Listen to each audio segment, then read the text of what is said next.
नमस्कार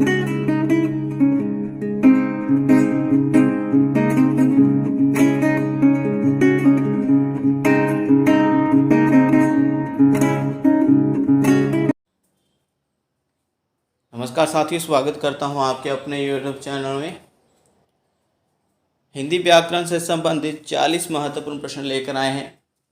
यह प्रश्न आज हम ईटीटी कैडर हिंदी के लिए भी लेकर आए। साथियों, आपको मालूम है ईटीटी कैडर का जो एग्ज़ाम है उसमें 15 अंकों की हिंदी व्याकरण आती है और इसलिए हमने यह वीडियो उसी हिसाब से बनाया ताकि ईटीटी कैडर के जो कैंडिडेट हैं वो भी इस वीडियो के साथ जुड़ें और फ़ायदा लें एमसीक्यूज़ का। ठीक है, और हमारे 40 प्रश्न कंप्लीट होंगे आज, और आज की वीडियो के साथ ही हमारे 1505 क्वेश्चन जो हैं कंप्लीट हो जाएंगे। ठीक है साथियों, तो भाग 30 हम आपके सामने प्रस्तुत कर रहे हैं और इस वीडियो को आप शेयर ज़रूर करिएगा साथियों। तो चलिए हमारे पहले प्रश्न पर चलते हैं।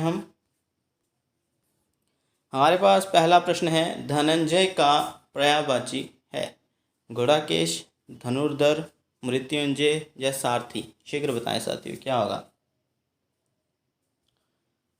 धनंजय का पर्यायवाची? बताइए साथियों, क्या उत्तर होगा?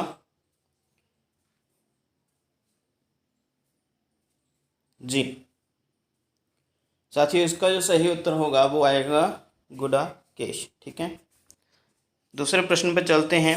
दूसरा प्रश्न इस तरह से है, पर्यायवाची की दृष्टि से एक वर्ग शुद्ध है। पर्यायवाची की दृष्टि से एक वर्ग शुद्ध है। 4 ऑप्शन हैं, सिंह, पंचानन, नाहर, मृगरी।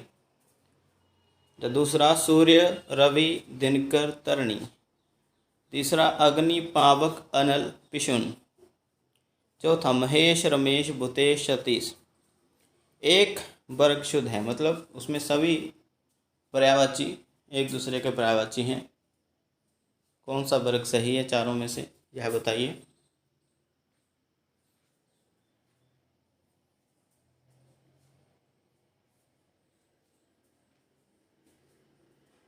जी साथियों, सभी हिंदी व्याकरण परीक्षाओं के लिए यह वीडियो लाभदायक होगा। जी साथियों, पहला ऑप्शन सिंह, पंचानन, नाहर, मृगरी। ठीक है जी, बिल्कुल सही है। आगे चलते हैं हमारे तृतीय प्रश्न पर। निम्नलिखित में से एक पत्थर का पर्यायवाची नहीं है। पत्थर का पर्यायवाची एक नहीं है। प्रस्तर, उपल, पशम या पाहन। एक पर्यायवाची पत्थर शब्द का यहाँ नहीं है, 3 हैं। तो कौन सा नहीं है यह बताना है।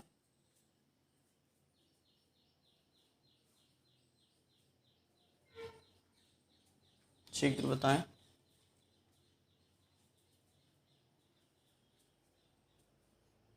जी साथियों, तीसरा ऑप्शन बिल्कुल सही है साथियों, पशम। ये पत्थर का पर्यायवाची नहीं है। आगे चलते हैं, हमारे पास चौथा प्रश्न है, जमुना का पर्यायवाची नहीं है। रविजा, तनुजा, सूर्यजा, अकरजा। शुरू में पर्यायवाची शब्दों से ही प्रश्न रखे हैं हमने ताकि आपके पर्यायवाची कंप्लीट हो अच्छी तरह से। जमुना का पर्यायवाची नहीं है रविजा, तनुजा, सूर्यजा या अर्कजा। शीघ्र बताएं, क्या होगा?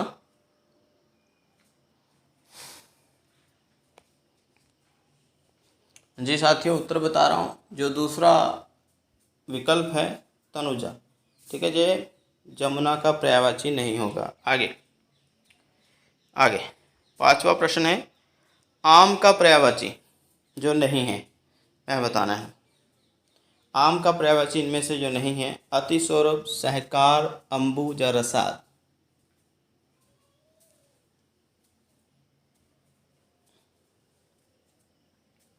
क्या हो सकता है साथियों?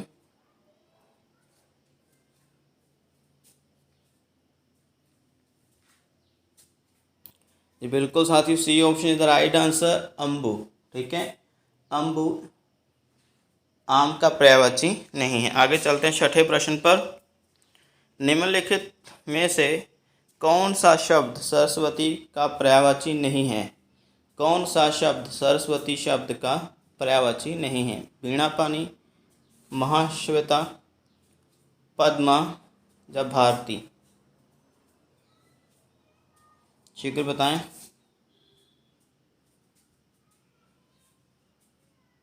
महाश्वेता होता है, महाश्वेता नहीं। तो इसके जो वर्ण विन्यास है वो इस तरह से होंगे साथियों। ठीक है जी साथियों। जी, पद्मा ये सरस्वती का पर्यायवाची नहीं है। C option is right answer साथियों, बिल्कुल सही।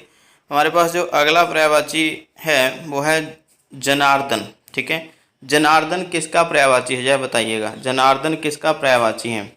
राम, कृष्ण, विष्णु या ब्रह्मा? जनार्दन किसका पर्यायवाची है? आसान है ये तो, ये बहुत सही, वेरी गुड। सातवें का जो सही विकल्प है साथियों वो आएगा हमारे पास Vishnu. C option is the right answer, शाबाश। आगे चलते हैं साथियों आठवें प्रश्न पर। निम्नलिखित में से जो समुद्र का पर्यायवाची नहीं, समुद्र का पयोधी, जलद, जल्दी, जबारिदी, समुद्र का पर्यायवाची जो नहीं है वह बताइए, जल्दी बताएं साथियों। समुद्र का पर्यायवाची जो नहीं है यहाँ, क्या लगता है कौन सा विकल्प सही लग रहा है साथियों आपको? आठवें प्रश्न का जी, B option is the right answer, जलद, यह पर्यायवाची नहीं है समुद्र का। आगे हमारे पास है इनमें से लहर का पर्यायवाची शब्द नहीं है, लहर का विची, दुकुल, तरंग या हिलोर? जल्दी बताएं, लहर का पर्यायवाची जो नहीं है। नवा प्रश्न, लहर का पर्यायवाची जो नहीं है, जल्दी। जी साथियों, B option is the right answer, धुकुल। ठीक है, धुकुल जो है लहर का पर्यायवाची नहीं। आगे साथियों 10वां, इनमें से एक शब्द देवता का पर्यायवाची है। इनमें से एक शब्द देवता का पर्यायवाची है, शीघ्र बताइए साथियों क्या होगा सही उत्तर? अल्केश, विबुध, अनीक या ज्योतिष्क? देवता का पर्यायवाची एक शब्द है इनमें से चारों में से, शीघ्र बताइए कौन सा सही होगा? जी साथियों, जी B option is the right answer, विबुध। ओके, आगे चलते हैं साथियों 11वें का उत्तर सही क्या होगा? बगीचा का पर्यायवाची शब्द है बगीचा, निर्जन, व्यजन, आराम या कल्पशाल? बगीचा का पर्यायवाची क्या होगा? क्या होगा सही उत्तर साथियों बगीचा का? जी बिल्कुल सही, C option is the right answer, आराम। ठीक है, बगीचा का पर्यायवाची आराम। जहाँ आगे चलते हैं, इनमें से तुरंग शब्द का पर्यायवाची है तुरंग, बाजी, अम्बुदर, बिजन या किंकर? शीघ्र बताएं, अपना काउंटिंग करते रहे साथ में।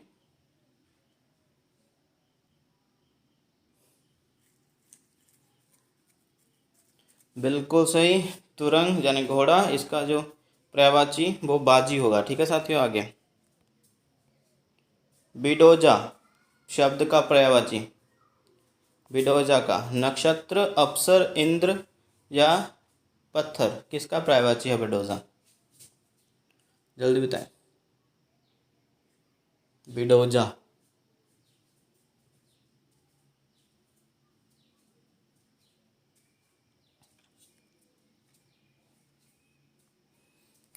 जी साथियों, C option is the right answer, Indra. Indra का पर्यायवाची बिडोजा है।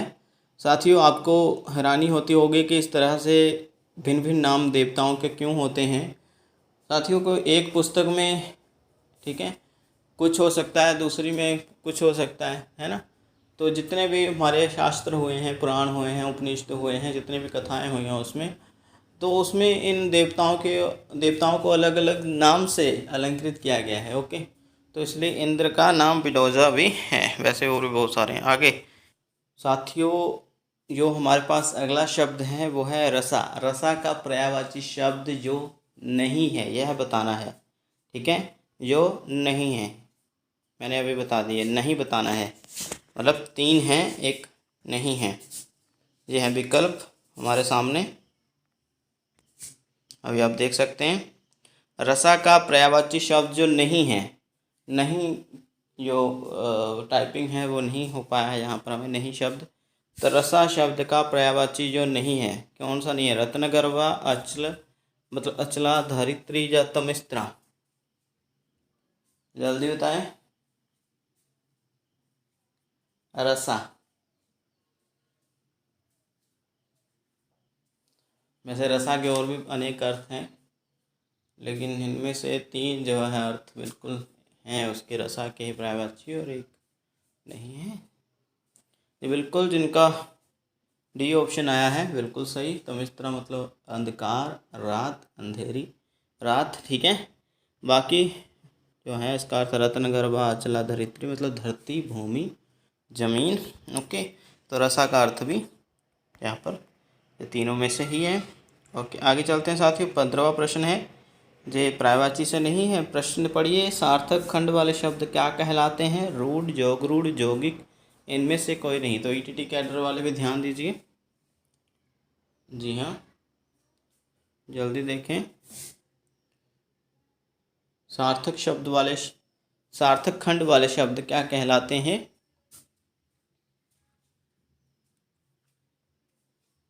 जी साथियों, जी बिल्कुल सही, जोगिक।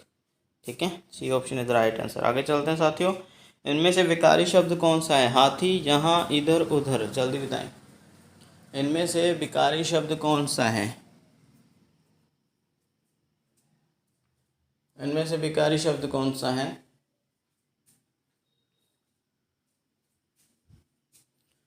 सोलवे का क्या होगा साथियों?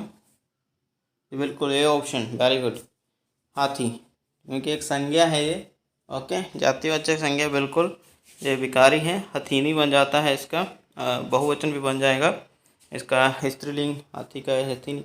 ठीक है, तो इसलिए ये विकारी शब्द हो। आगे यौगिक शब्द कौन सा है? पंकज, पाठशाला, गणेश या माफ करिए गणेश या फिर जलज। यौगिक शब्द कौन सा है यह बताइएगा, यह बताएं। यौगिक शब्द 17वां।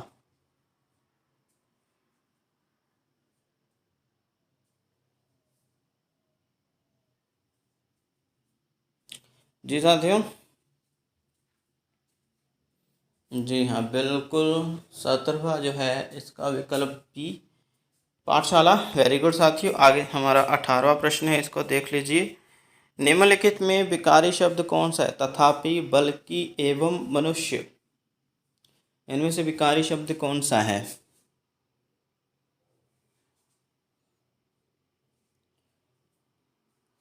विकारी, D option is the right answer. मनुष्य, मनुष्य से मनुष्यता बन जाता है। ठीक है, इसलिए ये विकारी हुआ, संज्ञा शब्द है। आगे चलते हैं साथियों, हमारा 19वां। रूढ़ शब्द कौन सा है? समतल, वाचनालय, विद्यालय या पशु। जल्दी बताएं।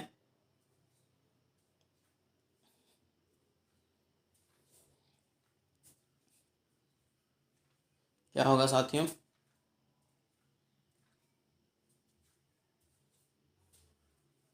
जी साथियों, D option is right answer, पशु। ओके, आगे चलते हैं। 20वां प्रश्न हमारा, ये एक वाक्य है और इस वाक्य में बाहर, माफ करिए किस प्रकार का शब्द है यह देखिए, पहले वाक्य पढ़ लीजिए। शाम जरा ठहर कर बाहर देखो, दरवाज़ा कौन खटखटा रहा है। इस वाक्य में बाहर किस प्रकार का शब्द है? शाम जरा उठकर बाहर देखो, दरवाज़ा कौन खटका रहा है। संज्ञा, विशेषण, अव्यय या क्रिया विशेषण। जल्दी बताइए कौन सा यह शब्द है?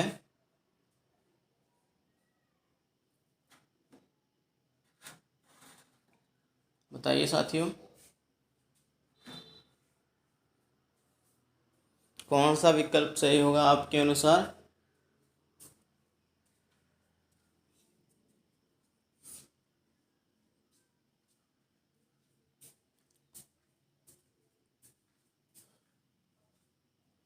शाम जरा उठकर बाहर देखो, दरवाज़ा कौन उठ खटका रहा है। जी बिल्कुल, ये क्रिया विशेषण है जो अव्यय का ही एक अंग है। ठीक है, क्रिया विशेषण है। अगर क्रिया विशेषण यहाँ विकल्प ना ही होता तो बिल्कुल जहाँ पर हम अव्यय पर टिक करने वाले थे। ठीक है, तो यहाँ पर क्रिया विशेषण है साथियों। वेरी गुड, आगे चलते हैं। हमारा 21वां प्रश्न है, इनमें से अव्यय शब्द बताइए।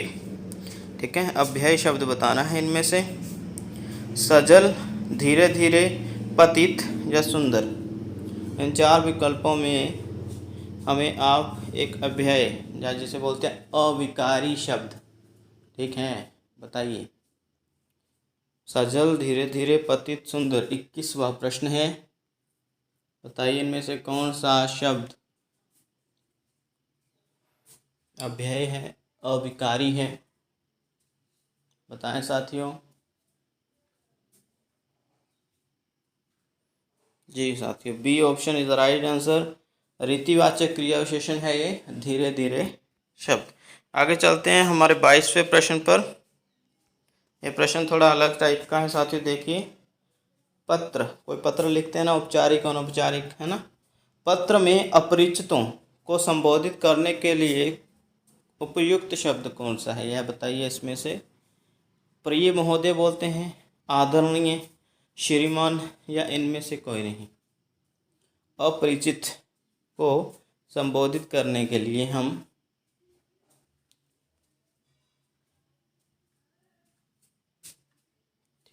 संबोधित करने के लिए हम कौन सा शब्द प्रयुक्त करते हैं? जी साथियों, आदरणीय, B option the right answer. 23वां प्रश्न है, सदा शब्द क्या है? अव्यय, संज्ञा, विशेषण या सर्वनाम। सदा, जिसे हम हमेशा भी इसका पर्यायवाची ले सकते हैं, हमेशा, सदैव। बिल्कुल साथियों, ये ऑप्शन ठीक है, सदा। ये अव्यय है, मतलब अविकारी शब्द हैं। ओके, आगे। इसके मैंने पर्यायवाची बताए थे, ना कि इसके विकारी शब्द बताए थे अभी। ठीक है, मतलब इसका आगे साथियों 24वां प्रश्न है, निम्नलिखित में से अव्यय का कौन सा भेद नहीं है? निम्नलिखित में से अव्यय का कौन सा भेद नहीं है? विस्मयादि बोधक, भावादि बोधक, समुच्चय बोधक या संबंध बोधक। अव्यय के कितने भेद है मालूम है ना आपको? तो कौन सा भेद यहाँ पर अव्यय का नहीं है, यानी अविकारी शब्दों का कौन सा भेद यहाँ पर नहीं है, वह आपने बताना है साथियों। तो बताइए।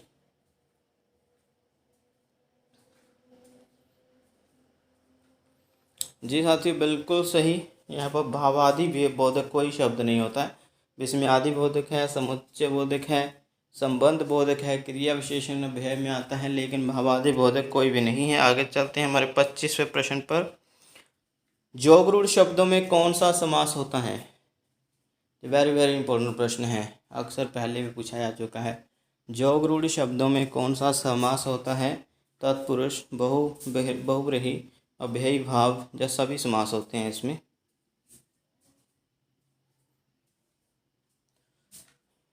जोगरूढ़ शब्दों में कौन सा समास होता है? 25वें का। जी साथी, बिल्कुल सही, बी ऑप्शन, बहुव्रीहि समास होता है। शाबाश साथियों। आगे हमारे पास है 26वां प्रश्न है। प्रश्न कुछ इस तरह से है, विराम चिन्हों में सर्वाधिक प्रयोग किस चिन्ह का होता है? पूर्ण विराम, प्रश्नवाचक चिन्ह, उद्धरण चिन्ह या अलप विराम। विराम चिन्हों में सर्वाधिक प्रयोग किस चिन्ह का होता है?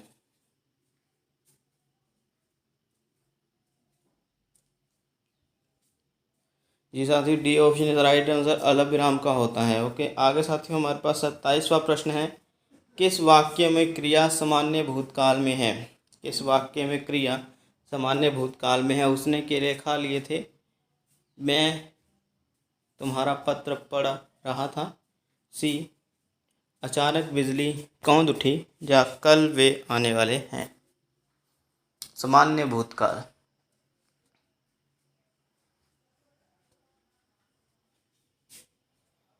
जी साथियों, तो C option is the right answer. अचानक बिजली कौंध उठी। शाबाश। आगे चलते हैं। 28वां प्रश्न है, किस वाक्य में क्रिया विशेषण है? जल्दी बताइए, किस वाक्य में क्रिया विशेषण है? वाक्य देख लीजिए आप। पहला वाक्य देख लीजिए, मोहन मीठा बोलता है। दूसरा, राम मोहन से पूछता है। सी, गीता सीता से मांगती है। डी, कुछ का स्वभाव ऐसा है। तो बताइए किस वाक्य में क्रिया विशेषण है?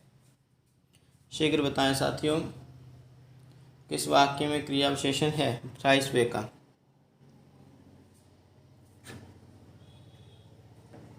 जी, क्रिया विशेषण मतलब जो क्रिया की विशेषता बताता हूँ। ये बिल्कुल साथियों, क्रिया विशेषण जिसमें है वो है ऑप्शन हमारा ए, मोहन मीठा बोलता है। ठीक है, मीठा जब क्रिया की विशेषता है। ठीक है, आगे चलते हैं साथियों। 29वां प्रश्न है, वह किताब पढ़ो। वाक्य में विशेषण, वह किताब पढ़ो, विशेषण कौन सा है? गुणवाचक, निश्चयवाचक, अनिश्चयवाचक या संकेतवाचक?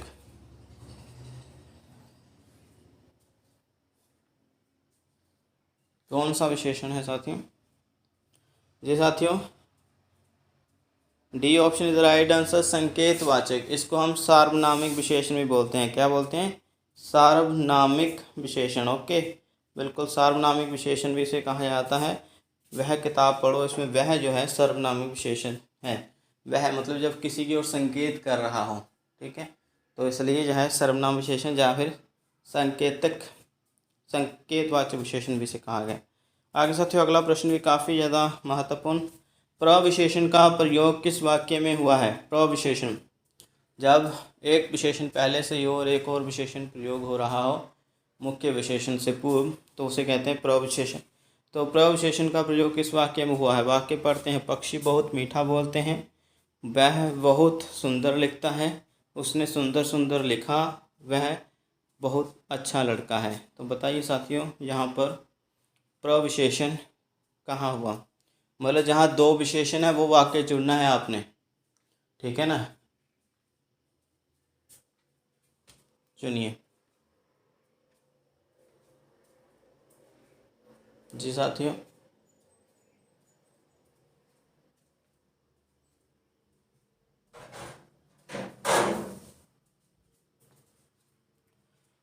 जी बहुत सही साथियों। तो यहाँ पर आपका जो सही उत्तर होने वाला है वो है डी ऑप्शन। ठीक है, D option is the right answer. वह बहुत अच्छा लड़का है। ठीक है, प्रविशेषण बहुत अच्छा लड़का, जहाँ संज्ञा और सर्वनाम की जो विशेषता बताता हूँ वहाँ पर क्या होता है? विशेषण होता है। तो इसलिए लड़का, इसकी बहुत भी बता रहा है और अच्छा, मतलब अच्छा में भी आगे विशेषता बता रहा है कि बहुत अच्छा। ठीक है ना, तो यहाँ पर प्रविशेषण हो गया बहुत, और जो विशेषण है वो है अच्छा। ठीक है साथियों, ऊपर वाला मत चुनिए यार, ये मत चुनिए। मीठा बोलते हैं, ये वही हो गया क्रिया की विशेषता, क्रिया विशेषण है जहाँ। ओके, वह बहुत सुंदर लिखता है, ये भी क्रिया यहाँ पर है, इसलिए क्रिया विशेषण हो जाएगा। ठीक है, सुंदर सुंदर लिखता है, ऐसा भी नहीं।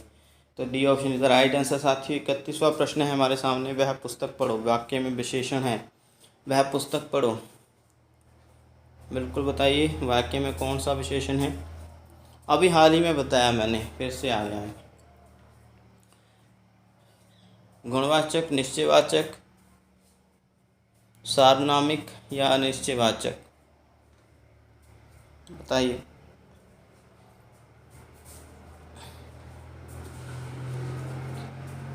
जी साथियों, C option is the right answer, सार्वनामिक विशेषण होगा। क्या होगा? सार्वनामिक विशेषण, याद रखना है आपने। इसको संकेतवाचक भी कहा जाता है इस विशेषण को।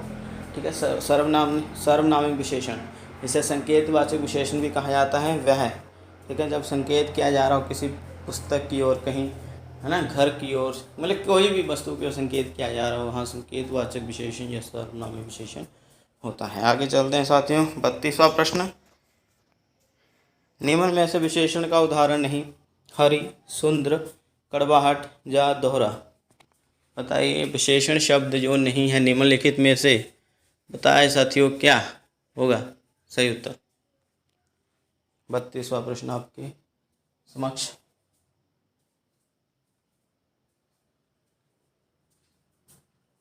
जी साथियों, C option the right answer. कड़वाहट शब्द जो है ये विशेषण का उदाहरण नहीं है, संज्ञा है, भाववाचक संज्ञा। आगे चलते साथ 33वां प्रश्न, विशेषण की उत्तम अवस्था किस विकल्प में है। साथियों अभी मैंने हाल ही में एक प्रश्न आपके सामने रखा था, कुछ दिन पहले वीडियो लाया था मैं, 50 महत्वपूर्ण प्रश्न, उसमें विशेषणों से संबंधित मैंने बताया था। इसमें मैंने डिग्रियों के बारे में बताया था, पॉजिटिव, सुपरलेटिव, कंपैरेटिव डिग्रीज के बारे में। जी बताइए साथियों, उत्तम अवस्था किस विकल्प में है। उत्तम अवस्था, जी साथियों बताइए। मूल अवस्था, उत्तरावस्था और उत्तम अवस्था, 3 अवस्थाएं हैं विशेषणों में। पहला विकल्प है राम रीना से ज़्यादा पढ़ता है, रमेश बहुत सुंदर है, शीना सबसे सुंदर है, या डी ऑप्शन रीमा सीमा से ज़्यादा सुंदर है। बताइए इसमें से उत्तम अवस्था कौन सी है।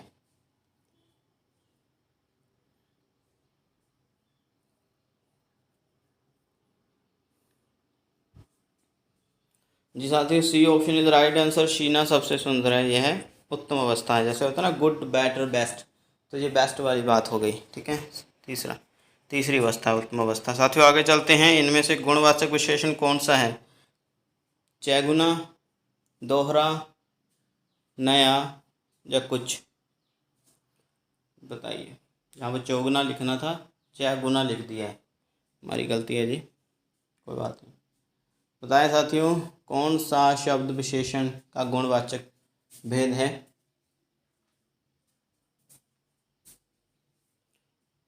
बिल्कुल सही साथियों, नया शब्द जो है जो गुणवाचक विशेषण है। आगे चलते हैं हमारे 35वें प्रश्न पर।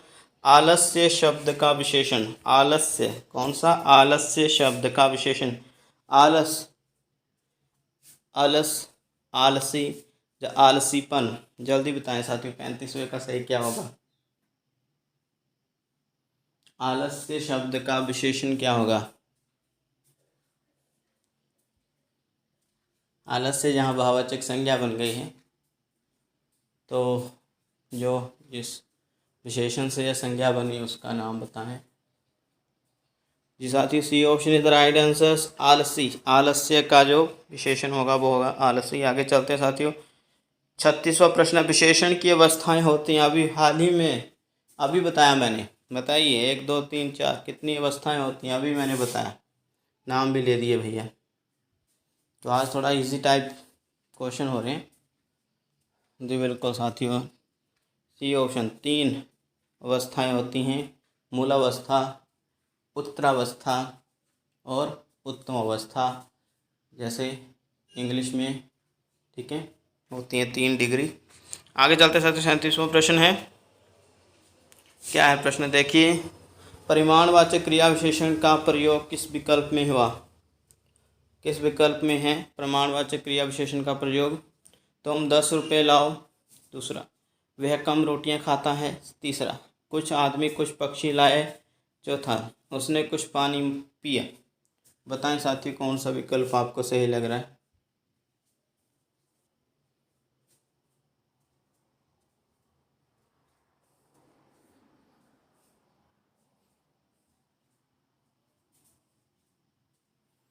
जी साथियों, परिमाणवाचक जो विशेषण है, ठीक है, परिमाणवाचक विशेषण, क्रिया विशेषण नहीं, प्रमाणवाचक विशेषण जो इनमें से है वो है उसने कुछ पानी पिया। ठीक है, आगे चलते हैं साथियों, 38वां प्रश्न है, उद्देश्य। ठीक है, उद्देश्य विशेषण का प्रयोग किस वाक्य में हुआ है। वह सुंदर लिखना चाहता है, वह सुंदर है, उसने मीठा आम खाया, वह आदमी अच्छा नहीं है। उद्देश्य विशेषण।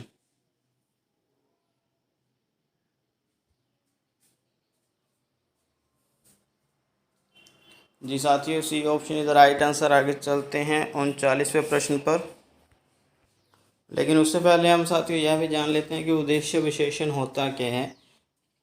उद्देश्य विशेषण जो है साथियों, जैसे जब हमने डी ऑप्शन चुना जहाँ पर कि वह आदमी अच्छा नहीं है, ठीक है, तो उद्देश्य विशेषण होता है जब किसी संज्ञा, है ना, संज्ञा की जो विशेषता बताए, ओके, तो या सर्वनाम की विशेषता बताए, ओके साथियों।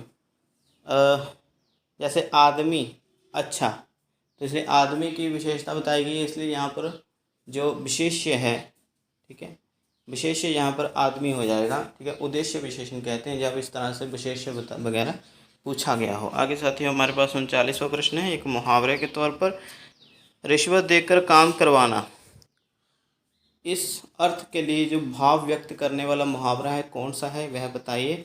मुहावरा कौन सा होगा रिश्वत देकर काम करवाने के लिए? चांदी का जूता लगाना, चांद पर थूकना, ज़मीन पर पैर न रखना, या हाथ पैर हिलाना।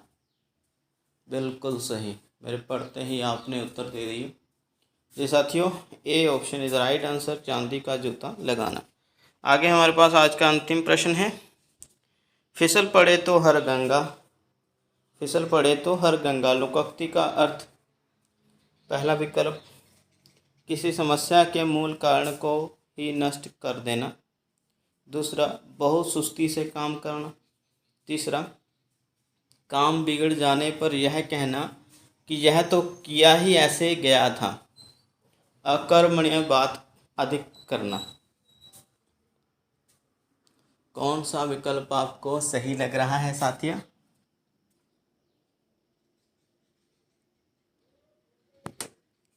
जी साथियों,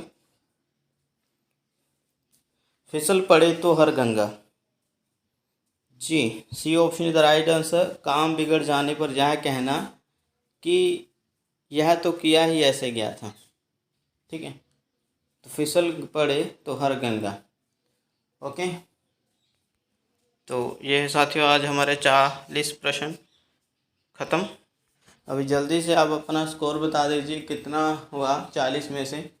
आराम से आप लोग 35-30 तक सही करे होंगे आज, मुझे लगता है, उससे ऊपर भी। बिल्कुल सही साथियों। और हिंदी व्याकरण से 40 प्रश्न आज हम लाए, जो ईटीटी कैडर के लिए भी बहुमूल्य सिद्ध साबित होंगे। और 1465 प्रश्न हम पिछली वीडियो में कर चुके, पिछली जितने वीडियोज़ हैं उन सब में। और 1505 जो प्रश्न हैं वो हमारे कंप्लीट हो गए इस वीडियो के साथ ही। पिछली वीडियो में हमने यूपी टीजीटी का पेपर हल किया था, उसमें बहुत सारे संस्कृत के प्रश्न थे साथियों, तो थोड़ी डिफ़िकल्टी आपको पेश ज़रूर आई होगी, क्योंकि वहाँ के सिलेबस में साथियों वो संस्कृत का पोर्शन लगा हुआ है, ठीक है। तो ये मत सोचिए कि ऐसा मास्टर कैडर में होगा, या एनटीए जूस नेट में होगा, या डीएसएसबी टीजीटी में होगा, बिल्कुल नहीं होगा, ठीक है। लेकिन यूपी टीजीटी आपको पता है हिंदी का गढ़ है, तो वहाँ हो सकता है ऐसा। तो अभी हमें अंक बताइए कितने सही हुए आज आपके प्रश्न उत्तर। और बिल्कुल सही आपके अंक हैं, जो भी आपने सोचे हैं और जहाँ पर जो व्यक्ति लिख रहे हैं, ये बिल्कुल सही साथियों। इसी तरह मेहनत करते रहना है। कल मीटिंग है और देखते हैं क्या परिणाम निकलता है, और पोस्टें कितनी संख्या बताती है गवर्नमेंट की हम निकाल रहे हैं। जल्दी से नोटिफिकेशन आ जाए और फिर तैयारी शुरू कर दीजिएगा। अभी भी करी हुई है आपने, क्योंकि ईटीटी कैडर का तो एग्ज़ाम फर्स्ट वीक में आ ही गया है। मतलब अभी तक डेट निश्चित नहीं हुई, लेकिन बोर्ड ने तो कह ही दिया कि बहुत जल्द हो जाएगा, फर्स्ट वीक सितंबर के। और दूसरी तरफ ईटीटी कैडर के बाद हम मास्टर कैडर की बात कर लें, अगर नोटिफिकेशन अभी आ जाता है तो बहुत जल्द अप्लाई करके उसका भी एग्ज़ाम सितंबर में ही करवाने की कोशिश गवर्नमेंट ज़रूर करेगी। तो साथियों धन्यवाद, बहुत सही अंक आपने लिए। मिलते हैं कल अलग वीडियो में। ध्यान रखें, सुरक्षित